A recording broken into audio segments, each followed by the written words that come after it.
Eu sabia que as mulheres gostavam de cerveja, pá. Cerveja é uma bebida de homem. As mulheres bebem vinho, cerveja com sabor a framboesa, lá que é, pá. Infelizmente, estes comentários não são raros e perpetuam um ambiente pouco receptivo à participação de mulheres, tanto consumidoras como profissionais. Além disso, relatos de assédio e discriminação no local de trabalho nos últimos anos levaram a uma maior sensibilização sobre as injustiças e desigualdades no meio cervejeiro. Eu prefiro não falar disso. Eu fico... Podemos falar de outra coisa. No entanto, tem vindo a existir cada vez mais iniciativas para educar e inspirar mulheres a juntarem-se à indústria. E neste episódio eu vou-te falar de alguns desses projetos e ainda trazer o ponto de vista de 3 profissionais da cerveja em Portugal que partilham o que pode ser feito para criar um ambiente mais inclusivo e acolhedor. O meu nome é Tiago Lopes e estás a ouvir A Cerveja Tem Sindicato, um podcast sobre a cultura cervejeira em Portugal com o apoio do sindicato, a loja online de cervejas com maior variedade em Portugal. A cerveja sempre marcou presença na história, da alimentação à religião, passando pela saúde e até como moeda de troca em algumas civilizações. Mas sabias que nos inícios a maior parte da indústria era exclusivamente controlada por mulheres? A primeira receita de cerveja vem da Mesopotâmia Antiga por volta do ano 1800 a.C.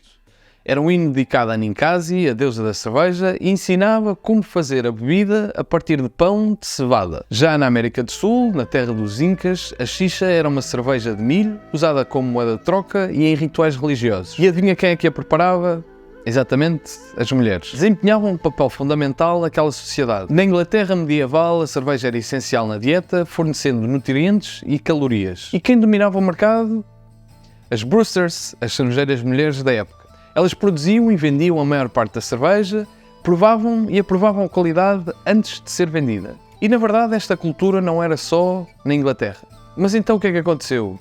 Pois bem, a partir do século XVI e XVII a coisa começou a mudar, principalmente na Europa. As mulheres, que antes eram conhecidas pelo seu talento, passaram a ser associadas à bruxaria. Nesta época, muitas viúvas continuavam a trabalhar como cervejeiras e vendedoras, conhecidas como alewives. Usavam os chapéus altos e pontiagudos para serem facilmente encontradas e tinham gatos de estimação para espantar os ratos das suas produções de cerveja. Mas com a Revolução Industrial e a mudança no papel da mulher na sociedade, as alewives passaram a ser vistas com maus olhos. Figuras hospitaleiras tornaram-se vilãs, acusadas de manipular e corromper os homens com a cerveja. Felizmente, isso está a mudar. Cada vez mais, mulheres destacam-se como cervejeiras, fundadoras de cervejeiras, escritoras e outras posições de relevo, quebrando preconceitos e resgatando a história cervejeira feminina. Nas últimas décadas, parece-me haver uma melhoria nos direitos da mulher. Acredito que pelo aumento de movimentos de sensibilização para as desigualdades de género e diferenças de oportunidade que existem, principalmente em indústrias dominadas por homens, como é o caso da cerveja, obviamente, mas não só. Tópicos como a diferença salarial de género, a paridade ou simplesmente preconceitos enraizados ainda na cultura atual têm vindo a ser mais referidos e com isso uma aproximação da igualdade de direitos entre homens e mulheres. Pessoalmente, creio que a indústria da cerveja artesanal é composta por um público mais informado e sensibilizado, comparativamente com outros grupos. No entanto, existem, inevitável e infelizmente, casos em que a barreira de entrada é maior para as mulheres ou que simplesmente o ambiente não é suficientemente acolhedor. Há muita discriminação de género na cerveja artesanal. Para que a minha posição se torne credível, eu tenho que estar atenta, muito atenta, a ser interrompida, a mansplaining. Portanto, eu tenho que ir para esta reunião, tenho que estar a pensar, a fazer exatamente o que os meus colegas fazem, a estudar, a pensar nas condições, a pensar em que tipo de cerveja, que estilo de cerveja é que faz sentido para cada cliente. Mas, para além disso, tenho que estar bastante consciente da minha postura, de ser interrompida e esforçar-me bastante mais para ganhar esse território para que a minha posição de comercial seja respeitada. Acho que o melhor seria contratar mais mulheres, combater o preconceito. Ou seja, ter mais mulheres na cerveja para ficarem exatamente ao mesmo número de homens. Isso seria no mundo perfeito para que daqui a uns anos o preconceito já não existisse e as oportunidades fossem iguais.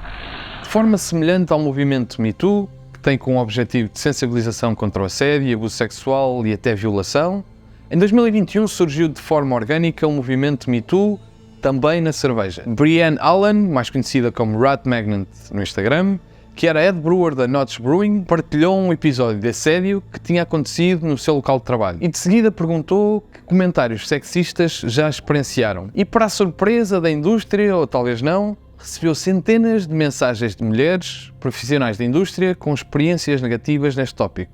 Isso explotou uma série de investigações sérias em cervejeiras de várias partes do mundo. Entre elas, a Marble Brewing, de Manchester, que cortou os laços com o seu diretor, ou a dinamarquesa Mikkeller, que foi alvo de alguns relatos, que levou a uma auditoria interna e eventualmente a obrigar o fundador a comunicar: temos problemas no local de trabalho, pedimos desculpa, somos responsáveis, precisamos de mudanças, admitindo assédio e misoginia na cervejeira. Outro caso foi a Dry & Bitter, também de Copenhague, em que o CEO chegou mesmo a abandonar o cargo. Já estive envolvida ou presenciei comentários bardajões de outras pessoas.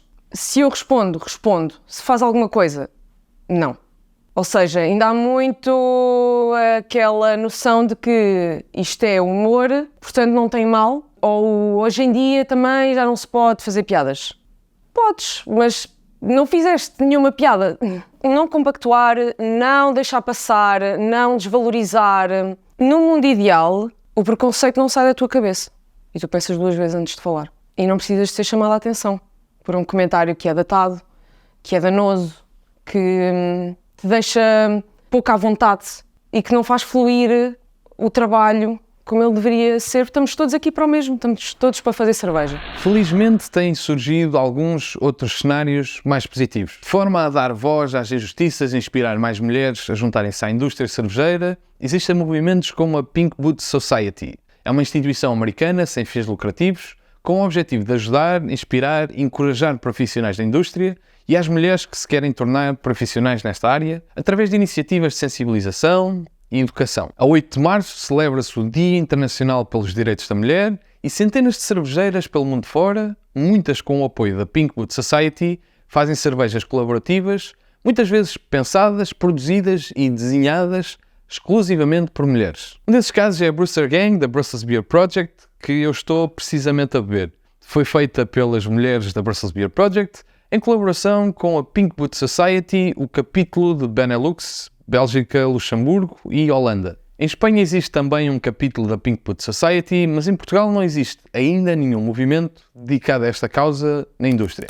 Outro bom exemplo de uma cervejeira que desempenha um papel importante na inclusão e diversidade é a BRLO, de Berlim, cervejeira fundada por Katharina Kurz. Utilizam a cerveja como meio de comunicação para defender artistas, o movimento LGBT+, ou a importância da mulher na indústria cervejeira, dando exemplo e inspirando outras mulheres a fazerem a diferença. Consegue-se ainda ver o logotipo da BRLO nas camisolas das atletas do FC Vitória Berlim, também fundado por Katharina Kurz. Em novembro passado, a Musa assinalou o Dia Nacional para a Igualdade Salarial com uma cerveja chamada Patti Smith, trocadilho inspirado em Patti Smith, a famosa cantora que esteve muito associada a várias causas e é frequentemente considerada um ícone feminista global. Esta iniciativa desafiou o mercado português com um pack 13,1% mais caro do que o habitual, que é a discrepância salarial entre homens e mulheres hoje em dia em Portugal. Para além deste pack, a campanha contou com painéis de discussão e conversas especiais entre mulheres e espetáculos com artistas femininos e aliados do movimento LGBT+. É uma indústria completamente preenchida por homens, principalmente na parte da produção. Não vou dizer números assim à toa, mas é só gajos. Deixa muito pouco espaço para uma mulher se sentir confortável nesse ambiente. Felizmente, cada vez vê-se mais a inclusão de mulheres, principalmente na parte da produção, que é onde eu estou inserida. Mas mesmo assim, ainda há um longo caminho a percorrer.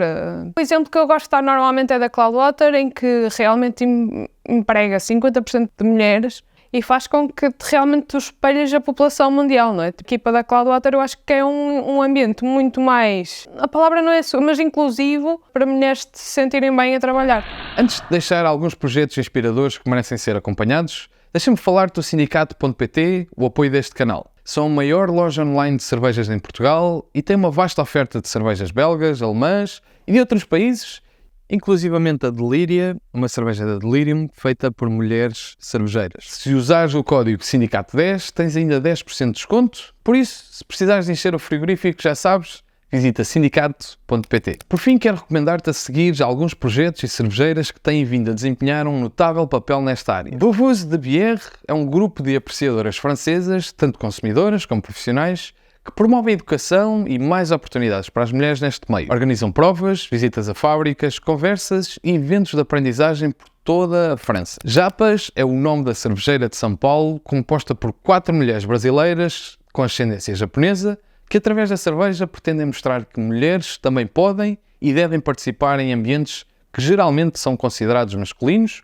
e provar que cada vez mais que a cerveja não tem género. Breeze é uma cervejeira latina que trabalhou numa fábrica nos Estados Unidos e nos últimos meses tem vindo a criar a sua própria cervejeira, Miluna Brewing, que pretende ser um polo para dar voz às mulheres, minorias e cultura latina. No passado organizou vários fóruns de discussão e conduz um podcast com um painel só de mulheres que partilham os seus pontos de vista sobre a indústria. Este episódio é uma coletânea de bons e maus exemplos do que se deve e não fazer para tornar esta indústria mais inclusiva e participativa. Não se trata só de cerveja, vai muito para além disso, mas a cerveja pode e deve ser um espaço de partilha e crescimento para todos. E já que falamos em partilha, conta-me a tua opinião nos comentários abaixo. Dia 8 de março celebra-se o Dia Internacional dos Direitos da Mulher, por isso aproveita para dar um apoio a negócios inclusivos do mundo cervejeiro. Se gostaste deste episódio, não te esqueças de subscrever o canal e eventualmente partilhá-lo com alguém que deva conhecer esta realidade.